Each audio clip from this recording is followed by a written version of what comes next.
In this video, we are going to practice some easy and advanced core workouts. So let's start. This is the first workout where we are going extreme left and extreme right with our leg straight, leg up and then left and then down, up, left and then down. Your torso will be straight. Your torso will stay straight, and then you can keep moving with a complete focus on the lower belly. And since your leg is also moving, we are getting our gluteus also worked out. Now let's move to the second workout.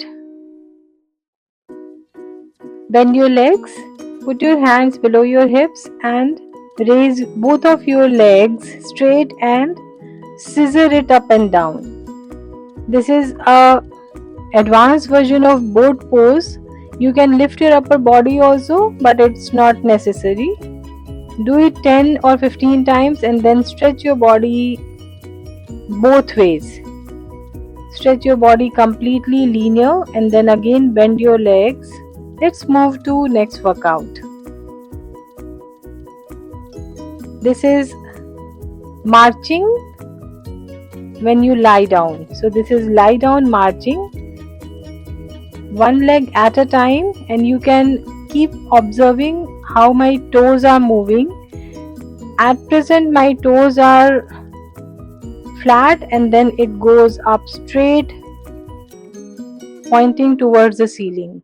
So you can see along with the marching, I am also focusing on the nerves stretching. Now both legs straight up, toes pointing on the ceiling. You can take a help where you can hold your knees behind, from behind the knees, and then legs up straight. And then now what are we doing? We are actually stretching the nerves. Toes up to the ceiling and then straight, straight and up, straight and up. You can spread your arms. Now bend your legs down, bend it up again and then down, up again, both of your legs. So this is not only putting a pressure on your lower belly, but it is also working on your gluteus and calf. Now let's move to next workout. Both legs up straight, and then we will do a parallel scissor. So we'll do a parallel scissor where you are spreading your legs outwards and then inwards, and then do a little nerve stretch also, and then come back to the original position. Now let's move to next workout. Before that, let's do a little deep breathing. Hands on your belly. You can see my belly moving.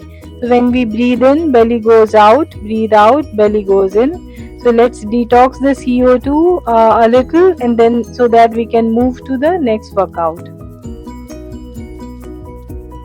After belly breathing, we'll do a little slight bridge up.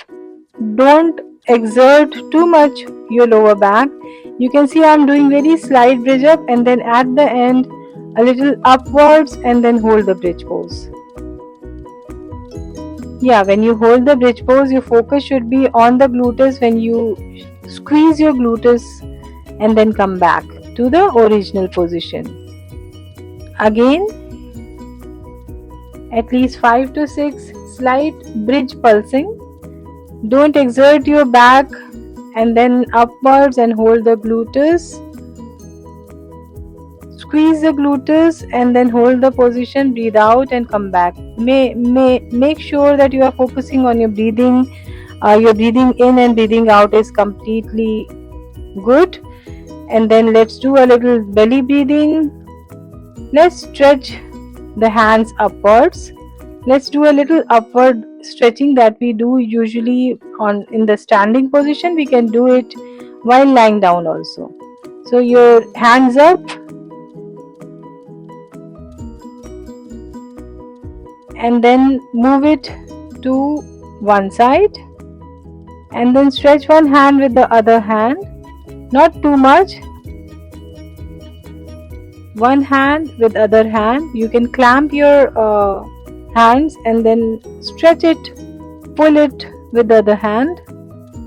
This is actually stretching your obliques and the underarms, and this will actually relax you while doing the workouts. Make sure you are breathing well when you are doing it. Breathe in, breathe out, breathe in and breathe out.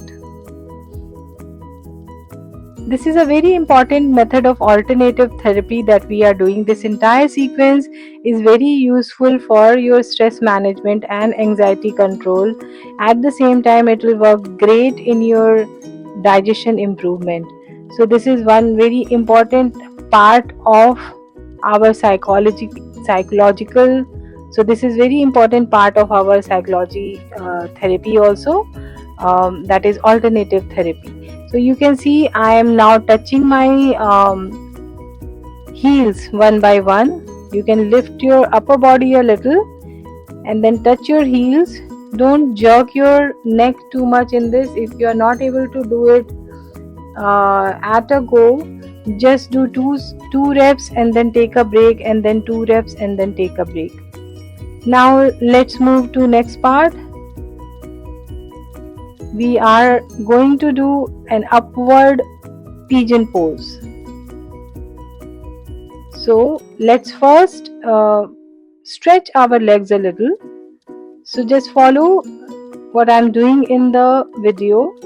Leg up and bend it on the other knee and then press the knees a little outward. So before the upward pigeon pose, we are stretching our legs. Okay, so you will complete the entire sequence and then bring your leg down to the initial position. Now let's move to upward pigeon pose. Bend your legs and then hold your thighs and stay in a relaxed position. Your upper body should be relaxed. You can do the advanced upward pigeon pose, where you can see I have raised my leg up with the toe pointing to the ceiling. Make sure your breathing is always correct.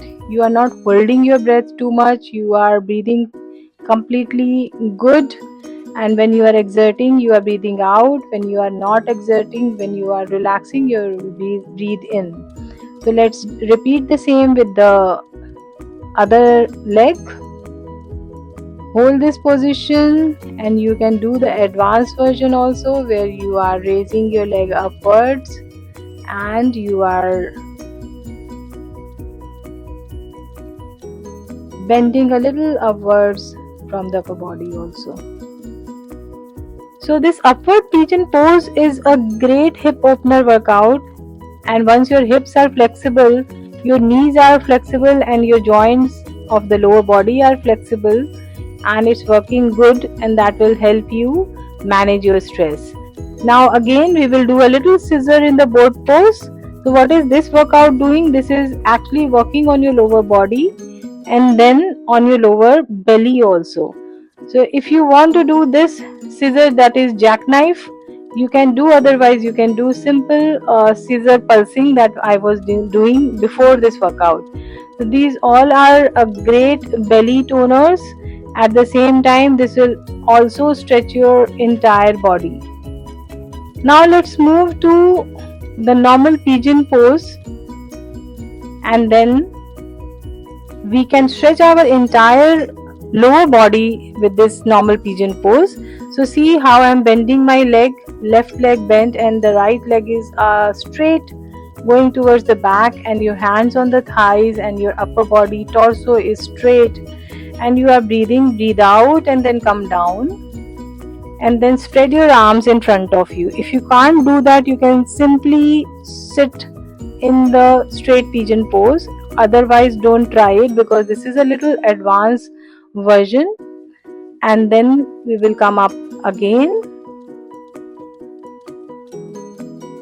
repeat the same sequence. So what is this workout doing? This is a great hip opener. At the same time, it's actually flexing your lower body, the entire lower body. We are repeating it with the other leg also. Make sure you are very comfortable doing it, otherwise I will not advise, else it can hurt your back and your groin area. So make sure you are doing it gradually. Don't try to reach the final stage at once. You have to practice several times to do it properly. And when you are in the final position, make sure your breathing is completely relaxed and good and comfortable.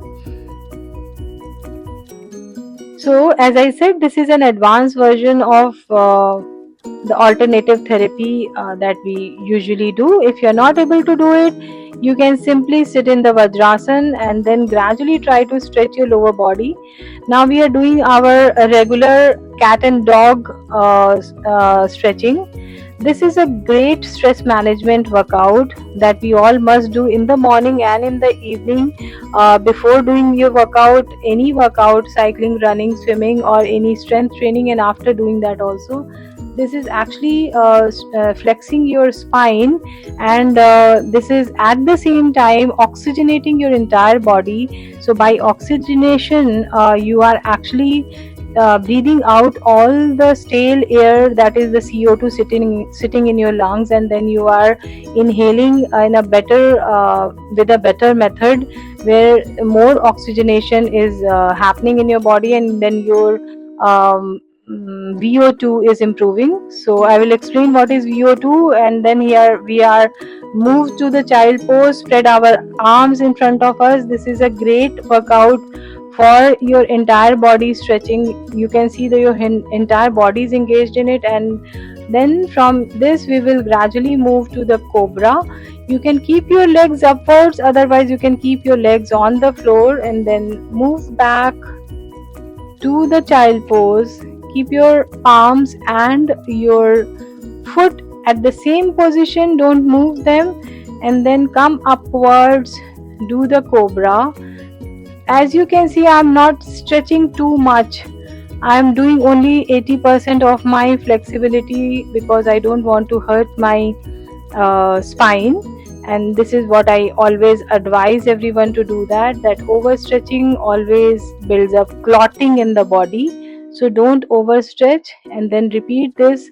So here you will breathe out, and then keep breathing in and out, breathe in, breathe out, and then slowly breathe out, breathe in, breathe out. So your sequence should be breathe out, breathe in, breathe out, breathe in, breathe out, breathe in, breathe out, breathe in. If your breathing is not correct, your workouts will not give you optimal results. Always remember that. So stay in the child pose now. So we did child and cobra combination. So what it does is it will give a great flexibility to your lower body, to your spine area, and to your belly also. At the same time, it's a very good cardio. So now you can see I'm doing a little normal version of Manduk Asan. So I'm sitting in the Vajrasan and then bending forward, and my hands are on my back, right? So you can do this and then gradually come back to the Vajrasan, hands on your thighs. Breathe well and open up your arms. This is a great stress buster where you are inhaling lot of energies. Keep breathing in, breathing out. And then here we can do a little Mandukasana. If you're not able to do it, it's fine. You can move to child pose, because Mandukasana is not good to do anytime and always. If it is hurting you, don't do that. So you can simply bend forward, do the child pose. Come up with a breathe out, hands on your thighs, open up your arms, and exhale all the negative energies inside you. and then again bend forward. And here I always end up my workouts with full planks. So you can see the posture, either do the elbow plank or the full plank. This is a great whole body workout, isometric workout for muscle endurance. You must end all your workouts with it. You can see I'm bending my neck also a little, try to look a little left and right. As I always say, don't overexert, and then move to mountain pose. And then we are done with one set of this workout. So one set of workout is almost 15 minutes. If you have a little more time, spread this workout for 2 sets, and you can see how I'm winding up. Here I'm breathing in and breathing out. So I hope this was a great workout, guys. Let's do one more set of it after a break of 5 minutes and a little hydration with the electrolytes. Take care, all of you. Bye bye.